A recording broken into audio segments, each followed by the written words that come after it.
नमस्कार, मैं चिराग गुप्ता स्वागत करता हूं आपके अपने YouTube चैनल चिराग इंस्टीट्यूट आईएएस पीसीएस में। आज हम लोग चर्चा करने जा रहे हैं कुषाण डायनेस्टी के बारे में और कुषाण डायनेस्टी से संबंधित जितने भी प्रश्न हैं उन सभी प्रश्नों को आज हम लोग एक-एक करके देखेंगे, ठीक है?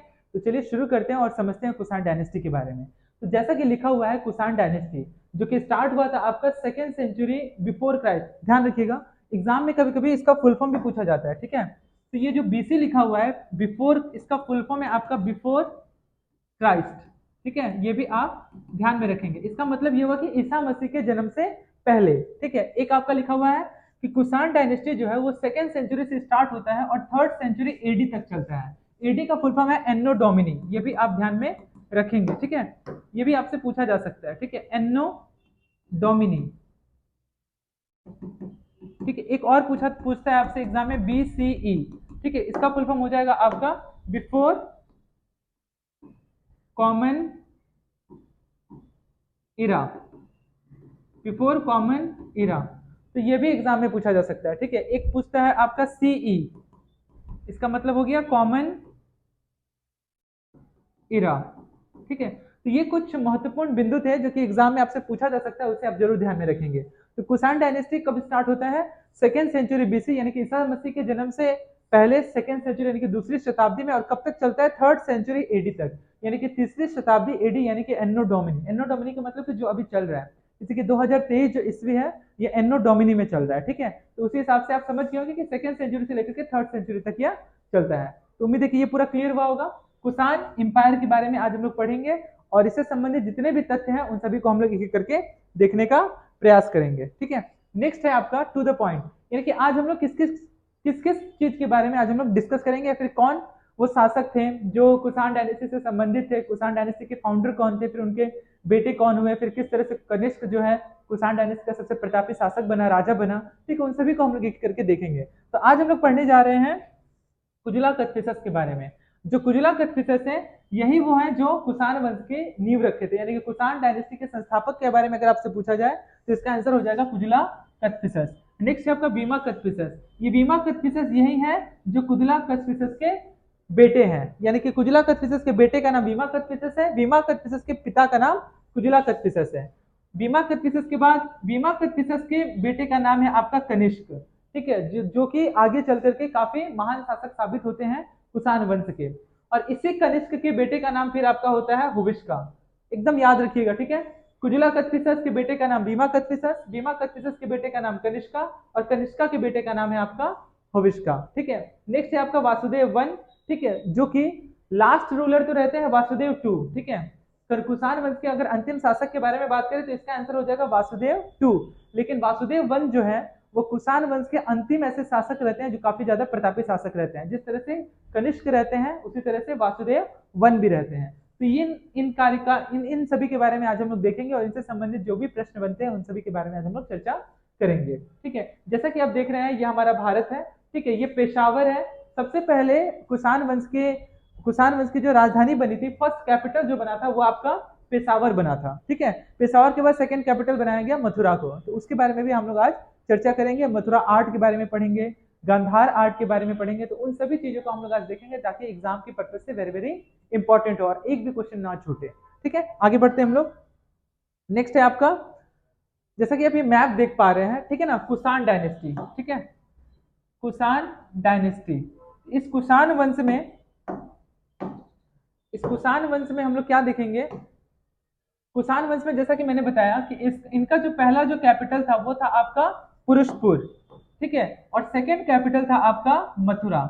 ये वही पुरुषपुर है जो कि आज के डेट में पेशावर है, जो कि पाकिस्तान में अवस्थित है, ठीक है? तो यानी कि आपसे पूछा जा सकता है एग्जाम में कि जो पुरुषपुर है आज के डेट में उसका क्या नाम है, तो वही आज पेशावर है। पहला कैपिटल के बारे में अगर आपसे बात बोले तो ये आपका पहला कैपिटल जो है वह हो जाएगा आपका पुरुषपुर यानी कि पेशावर, और 2nd कैपिटल के बारे में बात करें तो इसका आंसर हो जाएगा आपका मथुरा, ठीक है? 2nd कैपिटल हो जाएगा आपका Mathura. First capital Purushpur, 2nd capital Mathura. ये जो आप राजवंश देख रहे हैं, ठीक है, यहां तक पूरी तरह से कब्जा था कुषाण वंश का, ठीक है? जो कि दूसरी शताब्दी से स्टार्ट होती है, ठीक है? और ये स्टार्ट होते होते ये पूरा जो राजवंश है धीरे धीरे करके फैलता हुआ पूरे तीसरी शताब्दी एन्नो डोमिनी तक ये क्या करता है, भारत पर रूल करता है, और पूरे जो शासक हैं जैसा कि मैंने बताया कुजुला कथपिसस, उनके बेटे बीमा कथपिसस, उनके बेटे कनिष्का, उनके बेटे हुविष्का, और लास्ट दो हैं वासुदेव वन और वासुदेव टू। तो इस तरह से इनका साम्राज्य जो है फलता फूलता है और अपने साम्राज्य को ये आगे की ओर ले जाते हैं। कुषाण वंश के शासन काल में ही, और वो राजा थे बीमा कथपिसस, उन्हीं के शासन काल में सबसे पहले सोने के सिक्के जारी हुए थे। लेकिन इसी क्वेश्चन को अगर घुमा के अगर पूछा जाए कि सोने के सिक्के सबसे ज्यादा किसके शासनकाल में जारी हुए थे, कौन सा वो वंश था, तो इसका आंसर हो जाएगा गुप्त वंश। यही वजह है कि गुप्त वंश को गोल्डन एज ऑफ इरा कहा जाता है, ठीक है, स्वर्णकाल कहा जाता है। लेकिन सबसे पहले किसने सोने के सिक्के जारी किए थे, तो उसका आंसर हो जाएगा कुषाण इंपायर, यानी कि कुषाण डायनेस्टी। और किसके शासनकाल में, तो वो बीमा कथपिसस के शासनकाल में सोने के सिक्के जारी हुए थे। तो इन चीजों को आप अच्छे से ध्यान में रखिएगा और कंफ्यूज बिल्कुल भी मत होइएगा, ठीक है। तो उम्मीद करता हूं कि ये पॉइंट जो है आप अच्छे से क्लियर हो गया होगा आपको, ठीक है। आगे बढ़ते हैं हम लोग। नेक्स्ट है आपका Kushan belongs to the tribe of. पहला क्वेश्चन है आपका कि कुषाण जो है, कुषाण जो है वो किस इंपायर से बिलोंग करते थे। Kushan belongs to the tribe of, तो किस ट्राइब से वो बिलोंग करते थे, तो ये ट्राइबल एरिया से संबंधित रखते थे। तो उस ट्राइब का नाम था यूची ट्राइब, ठीक है ना। तो यूची जनजाति थी, ठीक है, यूची जनजाति थी जिससे संबंध था कुषाण वंश का, ठीक है, जैसा कि आप फोटो देख पा रहे हैं, ठीक है। इसी प्रकार की जनजाति थी, मतलब एक ट्राइबल एरिया से बिलोंग करती थी, जो कि आज के डेट में हमारे देश में उन्हें शेड्यूल ट्राइब कहा जाता है, अनुसूचित जनजाति, ठीक है। तो यूची ट्राइब से संबंध रखती थी कुषाण वंश, ठीक है। नेक्स्ट आगे बढ़ते हैं हम लोग नेक्स्ट क्वेश्चन की तरफ। अगला क्वेश्चन है, अगला क्वेश्चन है आपका, अगला है आपका कि हु एस्टैब्लिश कुषाण डायनेस्टी। ये क्वेश्चन हम लोगों ने देख लिया, Kushan belongs to the tribe of, तो यूची ट्राइब। अगला है आपका हु एस्टैब्लिश कुषाण डायनेस्टी। तो जैसा कि मैंने पहले ही बता दिया कि कुषाण वंश के जो संस्थापक हैं वो कुजुला कथपिसस हैं, तो ठीक है, जैसा कि आंसर दिया हुआ है कि कुषाण वंश के जो फाउंडर है वो कौन है, कुजुला कथपिसस, जैसा कि आप फोटो देख पा रहे हैं, ठीक है। अगला क्वेश्चन देखते हैं हम लोग। अगला प्रश्न है,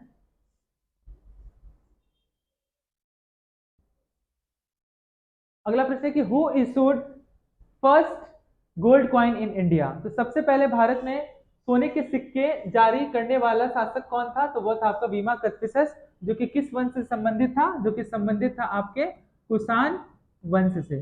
तो कुषाण वंश में ही सबसे पहले क्या हुए थे, सोने के सिक्के जारी हुए थे। लेकिन सबसे ज्यादा सोने के सिक्के जारी करने वाला जो राज्य था उसका वो कौन सा था, वो शासक, वो वंश था आपका गुप्त वंश। तो ये भी आप ध्यान में रखेंगे, ठीक है। बीमा कथपिसस, ठीक है, बहुत, क्योंकि इतिहास में बहुत ज्यादा प्रमाण नहीं मिलने की वजह से जितनी भी तस्वीरें या फिर जितनी भी मूर्तियां मिली हैं वो सिर कटा हुआ ही मूर्ति मिला है, जिससे यह अनुमान नहीं लगाया जा पा रहा है कि वास्तविक में वो बीमा कथपिसस थे। जिस तरह से कनिष्क का भी आप फोटो देखे होंगे, ठीक है, या फिर उसकी मूर्ति देखे होंगे, तो वो मूर्ति जो है, और किताब बुक में भी देखे होंगे, तो उसकी जो मूर्ति है वह सिर कटी हुई है, ठीक है ना। तो गोल्ड दिनार ऑफ बीमा कथपिसस, ठीक है, हेडलेस स्टैच्यू ऑफ किंग बीमा कथपिसस, ठीक है, मथुरा उस समय क्या किया था, इसने अपना कैपिटल को बनाया था। आगे देखते हैं हम लोग नेक्स्ट। अगला है, अगला है who was the son and successor of, who was the son and successor of Vima Kadphises. तो बीमा कथपिसस का सन कौन था, ठीक है, सन कौन था, और इसका सक्सेसर कौन था। सक्सेसर का मतलब यह हुआ कि बीमा कथपिसस के बाद गद्दी को कौन संभालता है, तो सम्राट बनता है कनिष्क, ठीक है, और जो कि बीमा कथपिसस का ही क्या रहता है, पुत्र रहता है, कौन, कनिष्क, ठीक है, कनिष्क द ग्रेट। आगे देखते हैं हम लोग।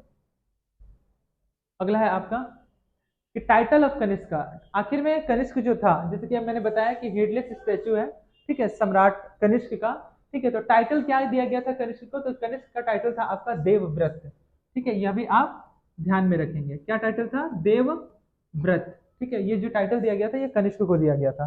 अगला देखते हैं, अगला है, अगला प्रश्न कि हु एस्टैब्लिश शक एरा फ्रॉम 78 एडी। अब यहाँ पे फिर से एडी आ गया, तो एडी का मतलब जैसा कि मैंने बताया आपको, इसका फुल फॉर्म क्या है, एनो डोमिनी, ठीक है, ये बिल्कुल आप ध्यान में रखेंगे। तो कनिष्क जो है सबसे पहले स्टार्ट किया था शक एरा को, शक संवत जिसे हिंदी में कहते हैं, इसको स्टार्ट करने वाला जो सम्राट था वो कौन था, कनिष्क था। नेक्स्ट देखते हैं प्रश्न। अगला प्रश्न है कि who was successor of Kanishka, यानी कि कनिष्क के बाद गद्दी पर कौन बैठा था, तो गद्दी पर बैठा था हुविष्का, ठीक है, उसके शासनकाल में जारी किए गए ये कुछ सिक्के हैं, उसके ये उसकी ये तस्वीरें हैं, ठीक है। आगे देखते हैं नेक्स्ट क्वेश्चन। अगला है, अगला प्रश्न कि who was the greatest king among Kushan rulers. तो जैसा कि मैंने आपको बताया कि जो ग्रेटेस्ट जो रूलर थे वो कौन थे, कनिष्क थे। ठीक है, कनिष्क थे जो कि कुषाण वंश के सबसे महानतम और प्रतापी शासक थे। अगला प्रश्न है, अगला प्रश्न कि who was the last king of Kushan dynasty. तो कुषाण वंश के अंतिम जो शासक थे उनका नाम क्या था, वासुदेव वन। ठीक है, who was the last king of Kushan dynasty. यहाँ पे वासुदेव वन नहीं होगा। ठीक है, अगर ग्रेटेस्ट किंग के बारे में बात करें तब वो वासुदेव वन होगा, लेकिन लास्ट किंग यहाँ पे पूछा है तो वो वासुदेव वन नहीं बल्कि वासुदेव टू जो थे वो कुषाण वंश के सबसे अंतिम शासक के पद पर थे। अगला है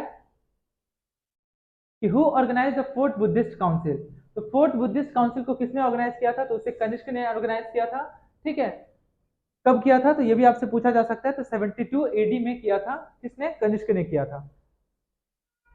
अगला है कि विच art was contributed bye Kushan.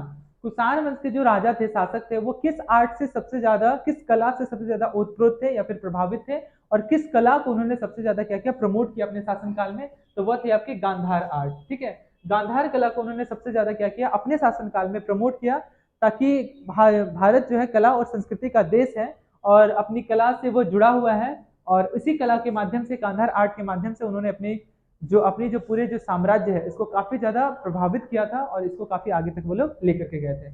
अगला है आपका, अगला प्रश्न है कि what was the religion patronised by Kanishka. तो आखिर जो कनिष्क जो थे वो किस धर्म को मानते थे, तो वो किस धर्म से सबसे ज्यादा प्रभावित थे, तो वो थे आपके बुद्धिज्म, यानी कि बौद्ध धर्म से वो काफी ज्यादा प्रभावित थे। कौन, कनिष्क जो थे, कनिष्क राजा जो थे। आगे अगला प्रश्न है कि who was the son and successor of Kujula Kadphises. ये हम लोग ऑलरेडी डिस्कस कर चुके हैं कि कुजला कदफिसस के बेटे का नाम कौन था, बीमा कदफिसस, यानी कि इसके बेटे भी थे। और कुजला कदफिसस के बाद गद्दी पर कौन बैठता है, तो गद्दी पर बैठने वाला शासक कौन रहता है, वह है बीमा कदफिसस। अगला है, अगला प्रश्न है कि कैपिटल ऑफ कनिष्का। जैसा कि मैंने आपको पहले ही बता दिया कि कैपिटल ऑफ जो कनिष्क था वो सबसे पहले अपने जो कैपिटल है वो किसको बनाया था, पेशावर को बनाया था।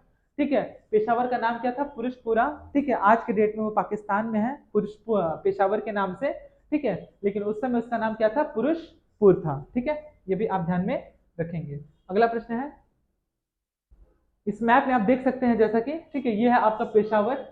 ठीक है, ये है आपका पेशावर जो कि कहाँ पे है, पाकिस्तान में है। ठीक है, ये इसकी पहली कैपिटल थी और सेकंड कैपिटल था आपका मथुरा। ठीक है, आगे देखते हैं हम लोग नेक्स्ट प्रश्न।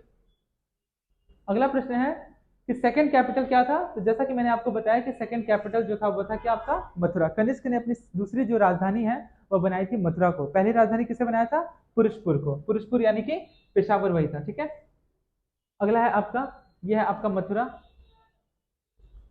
अगला है कि fourth Buddhist council held at, यानी कि चौथी जो बौद्ध संगति हुई थी वो कहाँ हुई थी, 72 एडी में हुई थी। और करवाने वाला शासक कौन था, वो था कनिष्क। पहले कौन कराया था, तो पहले करवाया था आपका अजातशत्रु, उसके बाद काला अशोक, उसके बाद अशोक, फिर उसके बाद कनिष्का। ठीक है, तो ये जानना जरूरी है कि फोर्थ बुद्धिस्ट जो काउंसिल हुई थी वो कहाँ पे हुई थी, तो वो आपका कहाँ हुई थी, कश्मीर में हुई थी। ठीक है, कश्मीर का पुराना नाम अगर आपसे एग्जाम में पूछे तो आंसर होगा कुंडल वन। ठीक है, ये भी आपसे एग्जाम में पूछा जा सकता है। तो कुंडल वन था। ठीक है, चौथी बौद्ध संगति हुई थी जो कहाँ हुई थी, कश्मीर में हुई थी। और कश्मीर का आपसे पूछे पुराना नाम क्या था, तो वो आपका आंसर क्या हो जाएगा, कुंडल वन था। ठीक है, आगे देखते हैं नेक्स्ट क्वेश्चन। अगला प्रश्न है कि विच चाइनीज जनरल डिफीटेड कनिष्का। तो किसने कनिष्क को क्या किया था, युद्ध में परास्त किया था, तो वो था आपका पेंचाओ। ठीक है, ये उसी की तस्वीर है। ठीक है, पेंचाओ जो था, विच चाइनीज जनरल डिफीटेड कनिष्का, तो इसका आंसर क्या हो जाएगा, पेन चाओ। अगला प्रश्न है कि who does not belong to the court of Kanishka, यानी कि सम्राट कनिष्क के दरबार में कौन था जो इन चारों ऑप्शन में से नहीं था। तो अश्वघोष जो थे वो भी थे। ठीक है, जिन्होंने बुद्ध चरित्र की रचना की थी। नागार्जुन भी थे, वसुमित्र भी थे। विशाखा दत्त जो थे यह कनिष्क के दरबार में या फिर कनिष्क के दरबार से संबंधित व्यक्ति नहीं थे। अश्वघोष थे, नागार्जुन भी थे और वसुमित्र भी थे। विशाखा दत्त नहीं थे। इनके द्वारा लिखा गया एक किताब का नाम पूछता है मुद्र राक्षस। ठीक है, यह भी आप ध्यान में रखेंगे। ठीक है, मुद्र राक्षस जो है यह विशाखा दत्त जी द्वारा लिखा गया है। और कनिष्क के दरबार में अश्वघोष थे, नागार्जुन थे, वसुमित्र थे, लेकिन विशाखा दत्त नहीं थे। अगला प्रश्न देखते हैं हम लोग। अगला प्रश्न है कि the art style which combined Indian and Greek feature is called. तो जो आर्ट स्टाइल था, जो कला की जो पद्धति थी जो कि संबंधित है आपसे किससे, इंडिया इंडियन और ग्रीक फीचर इज कॉल्ड, मतलब दोनों का समायोजन जो है वो किस कला में हमको देखने को मिलता है, तो वह हमें मिलता है गांधार आर्ट में। यानी कि गांधार कला में हमको इंडिया का यानी कि भारत का और ग्रीक से संबंधित जो कला है इन दोनों की शैलियों को वहां पे हमें देखने को मिलता है। अगला प्रश्न है, अगला प्रश्न है कि who was known as second Ashoka. तो सेकंड अशोका के नाम से कौन जाना जाता है, तो सेकंड अशोका के नाम से जाना जाता है सम्राट कनिष्क। अगला प्रश्न है, headless statue of Kanishka was made in which art. तो सम्राट अशोक की जो मूर्ति है जो कि हेडलेस है यानी कि वहां पे सिर नहीं है, तो ये किस कला से संबंधित है, ये जो मूर्ति जो बना था ये किस कला में बना था। ठीक है, तो इसका आंसर हो जाएगा यह मथुरा कला से संबंधित है, यानी कि मथुरा आर्ट से काफी ज्यादा संबंधित है। अगला प्रश्न,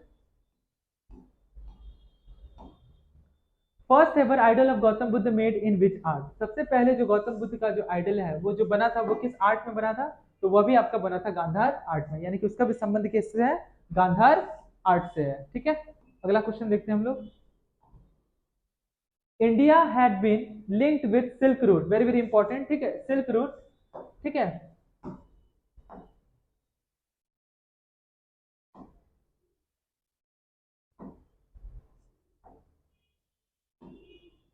India had been linked with silk route during the reign of. तो किसके शासनकाल में जो सिल्क रूट है, जैसा कि आप देख पा रहे हैं यहाँ पे, ठीक है, ये जो सिल्क रूट है, ठीक है, ये जो सिल्क रूट है जहां से कपास सिल्क को क्या किया था, कॉटन का व्यापार होता था। ठीक है ना, तो ये जो है ये किसके शासनकाल में ये स्टार्ट हुआ था, ये कनिष्क के शासनकाल में स्टार्ट हुआ था। ठीक है, ये भी आप ध्यान में रखेंगे। अगला प्रश्न है, ये जैसा कि आप देख पा रहे हैं, ठीक है, सिल्क रूट कनेक्टेड, देखिए यहाँ से चाइना है। ठीक है, ये ठीक है, यहाँ पे चाइना है। ठीक है, ये पूरा चाइना है, चाइना से स्टार्ट, ये पूरा चाइना है, ये पूरा जो इलाका आप देख रहे हैं। तो मुख्य बिंदु जो था वो यहाँ पे था। ठीक है, मुख्य बिंदु यहाँ पे था, यहाँ से ये स्टार्ट होता है पूरी तरह से चाइना में जो सिल्क रूट है पूरी तरह से फैला हुआ था। ठीक है, और भी भारत के कुछ हिस्से को जोड़ता हुआ ये पाकिस्तान से होते हुए, पाकिस्तान तो उस समय भारत का हिस्सा था। ठीक है, क्योंकि ये बात रही उज्बेकिस्तान, फिर उज्बेकिस्तान से होते हुए तुर्कमेनिस्तान, फिर इराक, फिर सीरिया, फिर टर्की होते हुए ग्रीस, होते हुए इटली की तरफ क्या होता था, रवाना होता था। तो इस तरह से सिल्क रूट बनाया गया था जहाँ पे सबसे ज्यादा सिल्क की क्या होती थी, खरीद बिक्री होती थी और काफी ज्यादा मुनाफा होता था और उस समय उसको काफी ज्यादा इंपॉर्टेंस दिया जाता था। ठीक है, तो ये था आपका सिल्क रोड का एंशियंट सिल्क रोड है, जो कि इस माध्यम से, इस रास्ते के माध्यम से सिल्क का व्यापार होता था। ठीक है, नेक्स्ट क्वेश्चन देखते हैं कि last ruler of Kushan dynasty. तो हम लास्ट रूलर, जैसा कि मैंने बताया दिया कि लास्ट रूलर कौन है कुषाण डायनेस्टी के, तो वो है आपके वासुदेव टू। अगला प्रश्न है,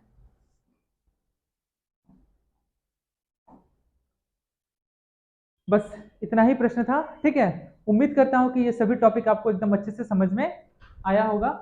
ठीक है, और जितना भी आपका कुषाण वंश से जो संबंधित जितने भी प्रश्न हैं उन सभी के बारे में हमने अच्छे से डिस्कस किया। ठीक है, ये आप जरूर ध्यान में रखिएगा कि कुषाण वंश के जो संस्थापक हैं वो कुजुला कदफिसस है, ना कि कनिष्क। ठीक है, और आपका कुजुला कदफिसस के बेटे का ही नाम क्या है, आपका भीमा कदफिसस, भीमा कदफिसस के बेटे का नाम कनिष्क है और कनिष्क के ही बेटे का नाम होविष्का है। लास्ट रूलर के बारे में अगर बात करें तो इसका आंसर हो जाएगा वासुदेव टू, वासुदेव वन बिल्कुल भी नहीं होगा। अगर सबसे लास्ट ऐसे कौन से किंग थे जो सबसे ज्यादा प्रतापी थे, तो उसका आंसर हो जाएगा तब आपका वासुदेव वन। लेकिन लास्ट जो रूलर थे वो थे कौन, वासुदेव टू। ठीक है, और पूरे कुषाण वंश में सबसे प्रतापी और सबसे महानतम राजा का खिताब जो है वो कौन लेके जाता है अपने हाथों, तो वो उसका आंसर हो जाएगा आपका कनिष्क। पहला कैपिटल किसने बनाया था, तो पहला कैपिटल पुरुषपुर को बनाया था और सेकंड कैपिटल जो है वो बनाया था आपका किसको, सेकंड कैपिटल बनाया था आपका मथुरा को। ठीक है, तो उम्मीद करता हूं कि इससे संबंधित जितने भी प्रश्न हैं आप लोग को एकदम अच्छे से क्लियर हुआ होगा। ठीक है, और इसको आप एक बार अच्छे से फिर से रिवाइज कर लीजिएगा, आपको अच्छे से समझ में आ जाएगा। आज के लिए इतना ही। उम्मीद करता हूँ कि जितने भी पॉइंट हैं उन सभी पॉइंट, जितने भी एग्जाम में पॉइंट बन सकते हैं, जितने भी क्वेश्चन बन सकते हैं उन सभी के बारे में मैंने चर्चा कर दिया। ठीक है, एक्स्ट्रा आपको कुषाण डायनेस्टी से संबंधित कुछ भी पढ़ने की आवश्यकता नहीं हो, चाहे वो प्रीलिम्स का एग्जाम हो या फिर वो मेंस का एग्जाम हो। ठीक है, आज के लिए इतना ही, बहुत बहुत धन्यवाद।